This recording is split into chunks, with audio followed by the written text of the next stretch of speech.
Apa yang diminta oleh seseorang ketika dia telah selesai ditanya oleh malaikat di dalam kuburnya?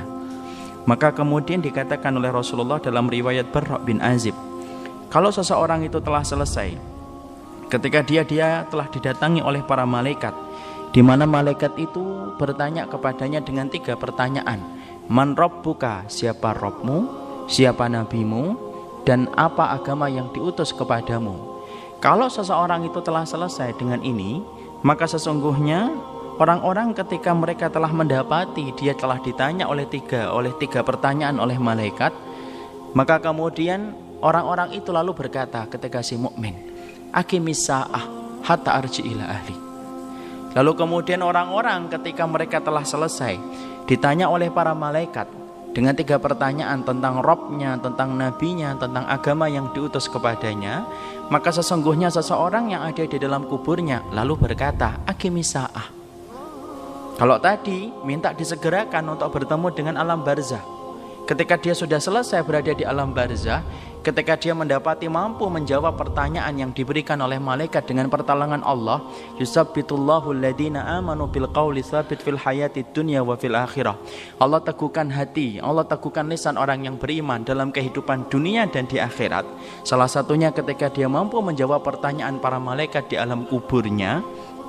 Selesai, dibukakan pintu antara dia dengan surga, didatangi dia dengan orang yang begitu tampan dan rupawan yang berkata, ana amaluka salih, saya ini adalah amalmu yang salih.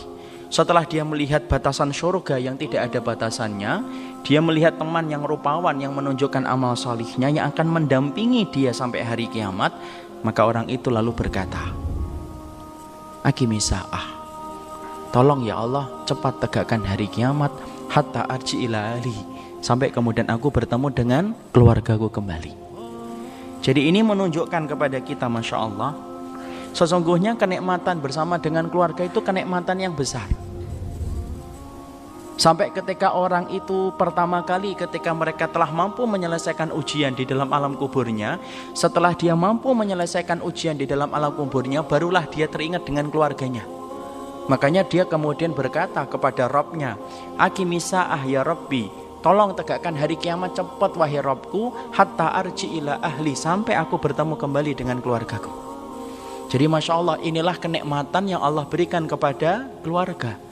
Ternyata pertemuan-pertemuan yang berlangsung antara kita dengan ibu kita, pertemuan kita dengan bapak kita, merupakan pertemuan-pertemuan yang membekas sampai ketika orang itu meninggal dunia, ketika mampu menyelesaikan ujian di dalam alam kuburnya, yang pertama kali diminta adalah supaya dia bertemu dengan keluarganya.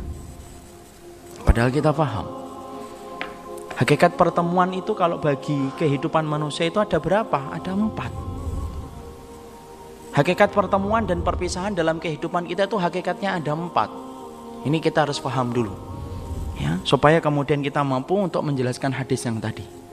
Hakikat pertemuan dan perpisahan kita itu ada 4. Yang pertama adalah bertemu di dunia tetapi tidak pernah bertemu di akhirat. Siapa mereka-mereka yang dipertemukan oleh Allah di dunia tetapi tidak akan pernah bertemu lagi di akhirat?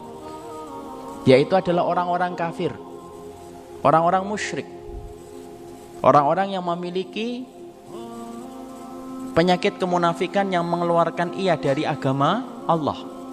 Maka sesungguhnya orang yang semacam ini mereka ketemu di dunia tetapi tidak akan pernah ketemu di akhirat. Sebagaimana Rasulullah tidak akan bertemu kembali dengan Abu Thalib, sebagaimana Abu Thalib tidak akan bertemu dengan Abu Jahal, dan sebagaimana Abu Jahal tidak akan bertemu dengan Abu Lahab, dan sebagaimana Abu Lahab tidak bertemu dengan istrinya Ummu Jamil. Kenapa? Karena hakikatnya pertemuan bagi orang kafir, mereka ketemu di dunia tetapi tidak akan pernah ketemu di akhirat. Makanya Allah berfirman di dalam surat Al-Ma'arij, yawaddul mujrimu law yaftadi min adabi yawma idzin bi banihi wa sahibatihi wa akhihi wa fasilatihi allati tu'wih wa man fil ardi jami'an thumma yunji. Orang kafir itu mereka berandai-andai kelak pada waktu hari kiamat, ketika mereka telah melihat neraka begitu nyata ada di hadapan mata mereka, yang selama ini mereka dustakan, yang selama ini mereka kufuri, tiba-tiba mereka melihat azab neraka itu betul-betul nyata di pelupuk mata mereka. Tahukah kita apa yang diinginkan oleh mereka ketika mereka sudah melihat neraka itu? Orang-orang kafir lalu berkata, "Lau yaftadi min adabi yawma idzin bi banihi." Mereka kemudian berandai-andai, cobalah kami mampu menebus diri kami dari adab Allah ini walaupun dengan anak-anak kami, dengan istri-istri mereka, dengan keluarga-keluarga besar mereka yang dulu melindungi mereka ketika di dunia. Wa man fil ardi jami'an tsumma yunji, dan semua orang yang pernah mereka kenal di atas muka bumi, maka mereka ingin sekali menebus dirinya supaya tidak mendapatkan adab Allah dengan dia menebus dirinya dari semua orang yang menjadi keluarganya.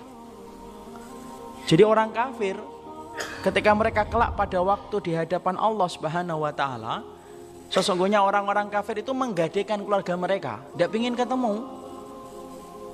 Maka sesungguhnya ada seorang ayah menggadaikan anaknya, "Ya Allah, ini anakku, ini istriku, ini keluarga besarku, ini orang-orang yang aku kenal, ya Allah. Azab mereka, siksa mereka, masukkan mereka ke dalam azab jahanam yang begitu pedih di hadapanku ini. Tetapi satu, selamatkan saya dari azab Allah."